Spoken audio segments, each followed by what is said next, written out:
May bago na naman pautot po ang administrasyon ni Bongbong Marcos. Gumagawa sila ng mga senaryo ngayon para po maipakulong yung mga kritiko ni Bongbong Marcos. Kung yung titingnan, yung kay Mike Defensor, yung yung pinakamagandang example. Dahil isa rin siya sa mga maingay tumutulong doon sa 18 ex-military na security aid ni Saldico. Nasama si dating Congressman Mike Defensor sa kulungan kasama si Senador Rodante Marcoleta. So kinasuhan siya ng plunder dahil nagbigay daw siya ng contribution doon sa pagkandidato bilang senador ni Senator Marcoleta at yun nga yung ginamit na pambutas para maipakulong siya. Ngayon, isa na naman pong kritiko ni Bongbong Marcos ang malaki ang posibilidad na makulong din dahil sa kanya naman po ibinibintang yung planong pag-frame up daw sa isang mataas na gabinete ni Bongbong Marcos para ipahiya ang administrasyon ni Bongbong Marcos. Kaya ang ginagamit ngayon na diskarte ng administrasyon ni Bongbong Marcos, i-frame up nga yung mga kritiko. Kaya ito po ang balitang to magpapakita na inuubos talaga ni Bongbong Marcos ang mga kritiko niya para wala na pong maging hadlang kung hindi niya iiwanan yung kanyang pwesto. So ito panoorin po natin, pero syempre bago ang lahat, kung hindi ka pa nakasubscribe sa Makapili TV, baka naman pwedeng pakipindot po muna yung subscribe button at the same time para na rin po ng video, wala naman pong bayad yan, kaya pindot na. So ito panoorin po natin. Tinanggi ni dating Congressman Jing Paras na kabilang siya sa mga nagplano umanong i-frame up si Executive Secretary Ralph Recto. Ang alegasyon laban sa kanya, haharapin niya raw sa tamang panahon. Nasa frontline ng balitang yan, si Gio Robles. Walang katotohanan. Yan ang buwelta ni dating Negros Congressman Jing Paras sa aligasyong isa siya sa likod ng tangkang pag-frame up umano kay Executive Secretary Ralph Recto. Sa mensaheng pinadala niya sa News 5, sasagutin niya raw sa tamang panahon ang lahat ng anyay mali at walang katotohanang mga parata. Sa hiwalay na pahayag naman ng legal counsel ni Paras, iginiit ni Attorney Mark Christopher Tolentino na walang ibinigay na pahintulot ang kanyang kliyente na makilahok at lalong hindi umano ito sumusuporta sa anumang iligal na aktibidad laban sa sinumang opisyal o institusyon ng pamahalaan. Nauna nang sinabi ni NBI Director Melvin Matibag na isa si Paras sa mga pinangalanan ng isang talent manager at alaga nitong celebrity na umano'y kumuha sa kanila para sa planong pag-frame up kay Recto. Nabunyag ang umano'y plano ng inaresto ng NBI ang talent manager na hindi pa pinapangalanan sa isang anti-human trafficking operation Martes ng gabi. Dahil yan sa pambubugaw niya umano sa kanyang mga alagang artista sa mga politiko. So nung nahuli na to, dinala dito sa opisina ng NCR, ng NBI, nung nadala doon, natakot ito, pati yung mga babaeng kasama, natakot. Bigla sila nagsalita na sinabi na bakit ba kami hinuli? Kasi tinatanggi. Ang salita niya, ba't kami hinuhuli? Ikaw dahil ba ito doon sa pinapatrabaho sa amin na personality? Doon nabanggit na nga yung pangalan. So, doon na lumabas yung istorya na na-involved na si former Congressman Jing Paras.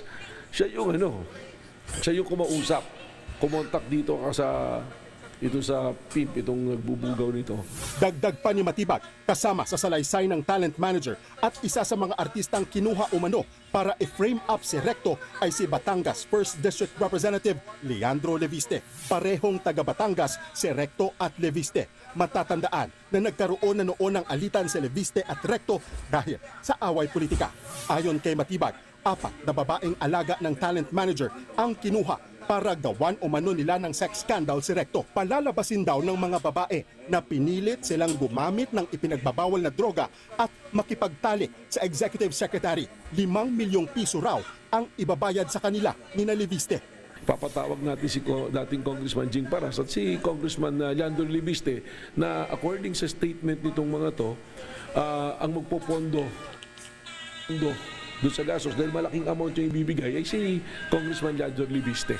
Tinitignan na rin ng NBI ang anggulo na posibleng bahagi lang ito ng mas malaking plano. Kabilang daw dyan ang character assassination hindi lang kay Recto kundi sa iba pang miyembro ng gabinete ni Pangulong Bongbong Marcos.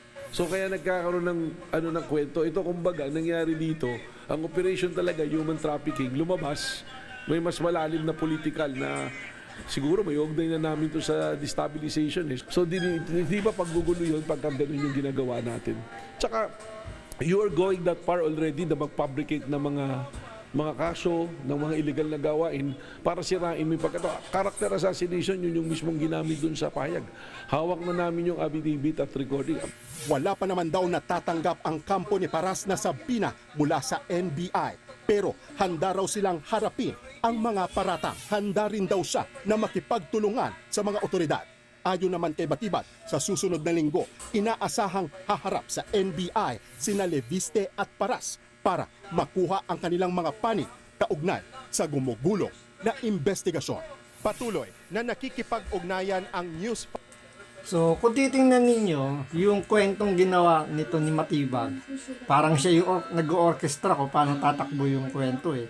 So, kung pagmamasdan yung maigi, intindihin nyo,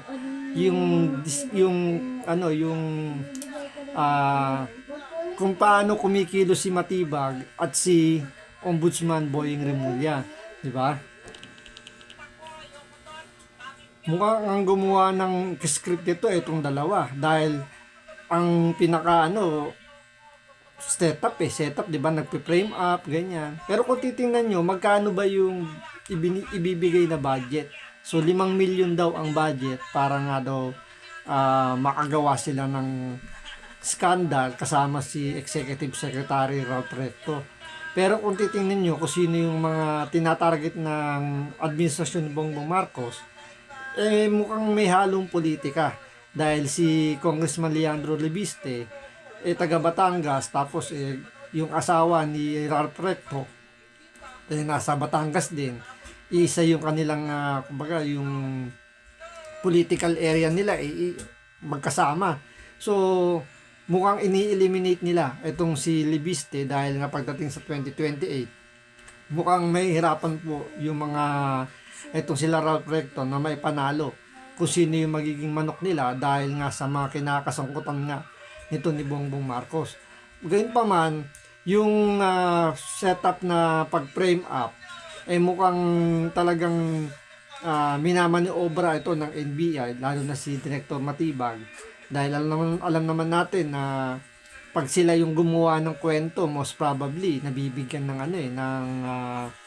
ng tawag dito ng batayan para mas issuean nga po ng subpoena or ng warrant yung mga gusto nilang yung gusto nilang may pakulong. Tulad na lang dito sa Senado, di ba? Sila yung nag-iimbestiga, sila yung gumagawa ng recommendation. So kung makakagawa sila ng matibay na recommendation, may issuean nga po ng warrant of arrest itong mga kritiko ni Bongbong Marcos. At kung ganun mangyayari, mauubos nga po yung mga gusto mag-criticize.